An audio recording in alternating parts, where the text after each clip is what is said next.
What's going on, CDL fans, and more specifically, what's going on to my LA Thieves fans? Today, I want to talk about the upcoming season, really break down some of the stats from all four players last year, as well as look at the schedule for this season to sort of just do a preview for the LA Thieves, as well as give you a little bit more into my expectations for the team this season. I'm going to do a bit more Thieves-focused content this year, as well as all my typical general CDL stuff is going to continue on. But I wanted to start off this season by looking at the roster, the schedule, and everything, like I said, and do a mini preview. Now, obviously, this new LAT team has been dubbed a super team, and rightfully so. Some people say you're not really a super team until you prove it, which I guess is fair enough, but when you look at the roster on paper, they have two of the top three players from the last couple seasons, right? Scrap and Hydra have been top three. Maybe you could debate top four in the past couple seasons. And then obviously Dan Ghosty, an emerging star in the league. Last year, I think, was definitely a top 10 player. And then Envoy, someone who's been a top 20 player, even a top 10 player every single year the CDL has been around. And with a lot of big characters and personalities being put onto one team with the goal of taking down OPTIC and FAZE,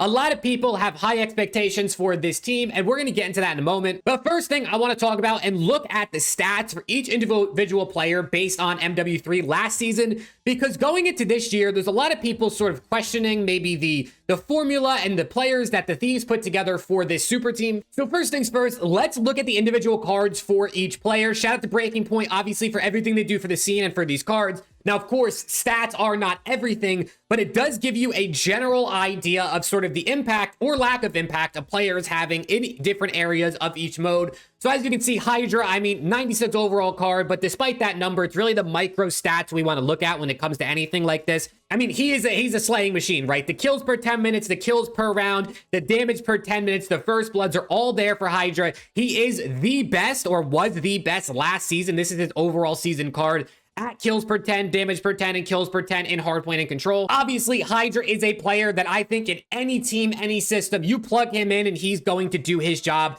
He's going to be annoying. He's going to headbutt. He's going to get kills. I mean, that's what Hydra does. He is just a straight up slaying force on the map. But now let's look at Hydra's new sub duo, which is Dylan Envoy, and probably a player who's been criticized the most, especially after last year where he was pretty lackluster in multiple stages. I mean, if you look at all of his cards from last year, Major 1, he was great. Major 2, he fell back. But every single Major, he pretty much was pretty solid. Obviously, had some down moments. There was a bunch of times where he was really bad in hardpoint in the middle of last year. But overall, looking at his card, where Dylan Envoy is great is exactly the spots where Hydra lacks. Look at Hydra's card, right? The only bad stats, right? Of course, his role is not to be good in these stats, but looking at the spots that are lacking, so to speak, it's hill time, it's potentially damage per round in SND, and ticks per round, so basically just objective modes. And when you look at Envoy, his best stats are his objective play from last season. His hill time and search compared to other subs, his control ticks per round compared to other subs. Envoy's a player who's kind of on and off in SND, so it's going to be interesting to sort of see how the Thieves SND as a whole is. But like I said, exactly what Envoy is good at makes up for the spots that Hydra lacks in. Hydra can run around, slay, play his game, and not really have to worry about anything else, right? Envoy's going to sit in the hill, he's going to get into control points, he's going to carry bomb, and overall is just a quality player in the league who I think is very selfless, willing to make the right plays, doesn't really care if he drops a negative KD as long as his team is winning. And that's exactly the type of player that I think every single team needs. You need a player who's not going to get down in the dumps while they're playing potentially bad or what looks like bad on the scoreboard, and they might get ragged on for it on Twitter. But overall, if the team is winning, it doesn't matter if Envoy's dropping a 0.9 or a 1.9, winning is winning either way. Now let's look at the other superstar pickup here for the LA Thieves super team, like I said, as people are calling it. I mean, it is a super team in my opinion, but so are OPTIC and FAZE. I think that's something people tend to forget. But looking at Scrap, I mean, he was pretty much the best statistical player last year. I mean, he plays an AR role, so typically that means higher KDs, but he plays super fast, which is why you see those damage numbers so high. Scrap's worst game mode last year was Search and Destroy, and even at that, he had a good KD. He was upper echelon for kills per round, damage per round, and honestly, not even that bad in first bloods. And Scrap, just like Hydra, is going to get his kills. You just let this guy kind of do whatever he wants. Run around, get kills, lay down damage so Hydra and Envoy can clean up those kills. I mean, overall, the slaying duo of these two is going to be absolutely insane. I mean, their stats are both in the 99th percentile. I mean, Hydra was the best slaying SMG and Scrap was the best slaying AR. I mean, they were the top of their positions last year, the top of their roles. And putting them on one team, you might think maybe he's going to take down from the slaying a little bit. But of course, we've still seen the likes of guys on Optic, the likes of guys on FaZe, all continue to play well together. I think COD, different from regular sports, is like, in a regular sport, if you put a bunch of superstars on one team, let's say in the NBA, you know, the point per game average is probably going to go down for each player. But in COD, the overall slaying numbers, when you look at Simp and Abizi and Draza and Celium, you look at Shotzi and Pred, the numbers really don't come down because in COD, when you're all playing well, you just slam. And when your team is playing bad, you just get slammed. That's just kind of how it works. And last but not least, let's look at the face of the team. And yes, I think Ghosty should be looked at as the face of this team. I mean, without him, this team wouldn't even exist on LA Thieves. I mean, he was the backbone, the MVP of the team last year, really helped the brand, I think, like, just stay afloat, right? I mean, without him, this team might not even, probably wouldn't even have made champs. So Dan Ghosty is the man on this team. This is his team. And looking at his stats, I mean, the guy was just a do-it-all player last year. He was quality in pretty much every single area in every single mode. And I think really the thing that is most interesting or excites me most about this team heading into next year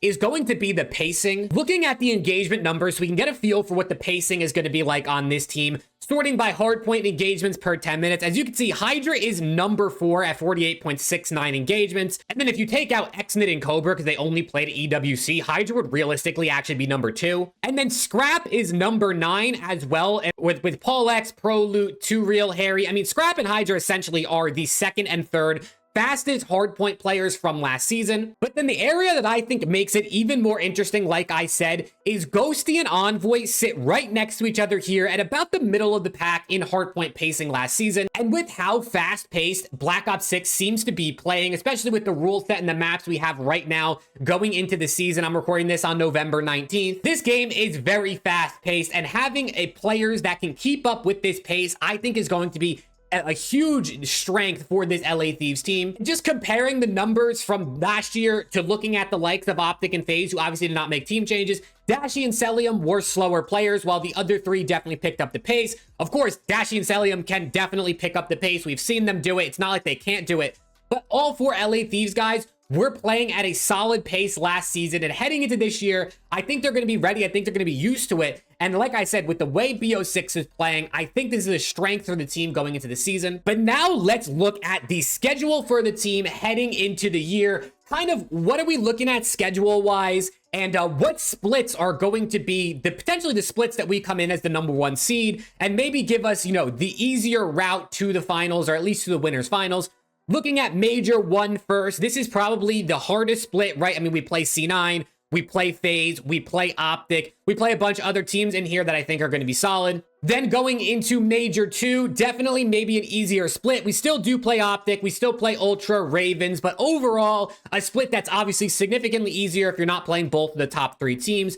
Looking at Major 3, only 5 matches, and this is definitely the major where LAT could be looking at a 7 or a 5-0 record, heading in as that 1 seed and likely have the easiest route. All things considered, if Optic and FaZe get the 2 and 3 seed, of course, had the likeliest route to make winners finals without having to play those teams, because Surge, Cloud9, Ultra, Gorillas, and Ravens should be 5 wins. Now, obviously, all of these teams I think could be very competent, but it's not Optic or FaZe. And then to round out the year in Major 4, only having to play FaZe, right? Obviously playing Optic earlier in the year. The Thieves have the capabilities here, I think, to have very successful online splits, setting themselves up for hopefully the 1st seed and likely the easier route to the grand finals, or at least to winners finals, as I've been saying. But now let's talk about my expectations for the team as a Thieves fan. If you don't know or you can't tell, Thieves are my team. I am ride or die for my boys, and I'm very excited for this year. But what do I actually expect, or what do I consider a successful season this year for the Thieves? I think for me personally, given it's a top 3, we have 6 events this year, right? 4 majors, champs, and EWC.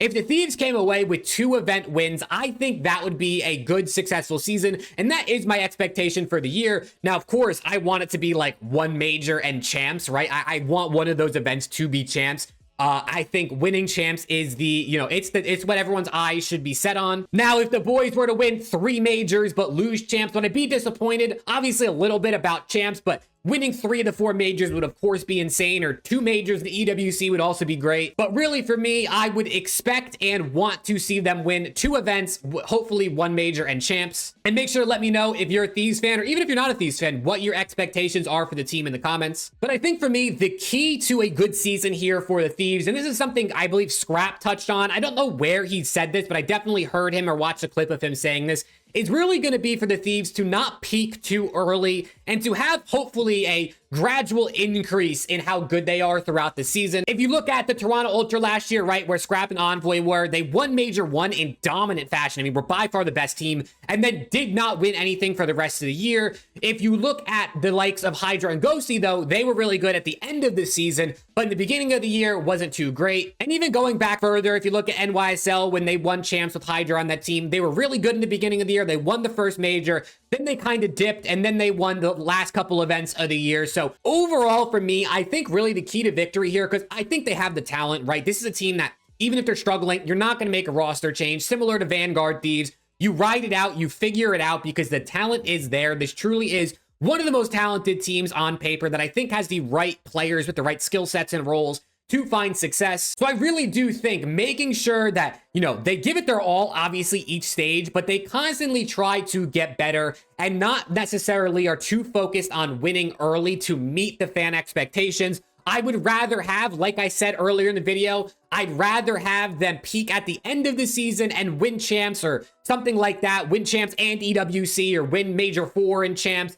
rather than them win like Major 1 or Major 2 and then kind of go downhill from there. So that's really the thing. I think gradually increasing throughout the year and not worrying about the fan or the community expectations or perceptions or what you're going to see on Twitter and Reddit and in comment sections, in Twitch stream chats. Really just block that all out in the beginning of the year. Focus on your craft, your gameplay, and just get better as the year goes on. Because at the end of the day, it doesn't really matter to me as a true fan of the team if we're losing in the beginning of the year, if we're going to win at the end. In Vanguard, I didn't want them to make a change. I wanted them to keep going and keep getting better, and that's exactly what they did. Everyone was calling for the players' heads. They wanted them to blow it up all season long. And then by the end of the year, Major 4 champs, the Thieves were pretty much unbeatable. And I mean, that's exactly, again, what I would love to see happen this year heading into BO6. But yeah, you let me know as a Thieves fan or not a Thieves fan, what your expectations are for the team. What would you determine a successful season for the boys this coming year? And if you do want to see more LA Thieves focused content this season, make sure to let me know down in the comments or drop a like on this video.